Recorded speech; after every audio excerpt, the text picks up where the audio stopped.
Understanding the costs associated with tree services is essential for property owners in Puyallup, where labor rates generally range between $150 and $300 per hour for a professional crew. This hourly rate covers a specialized team, heavy-duty machinery like wood chippers or bucket trucks, and high-level insurance coverage. Several factors influence the final bill, including the tree's height, its proximity to power lines or structures, and the overall complexity of the job.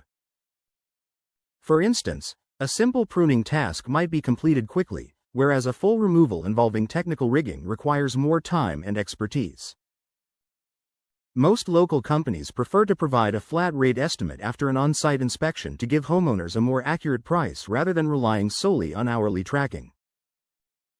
By requesting a detailed quote, you can ensure the project fits your budget while guaranteeing the safety and health of your landscape. Investing in a certified crew ensures that the work is performed according to industry standards, protecting your property from the significant risks associated with amateur tree work.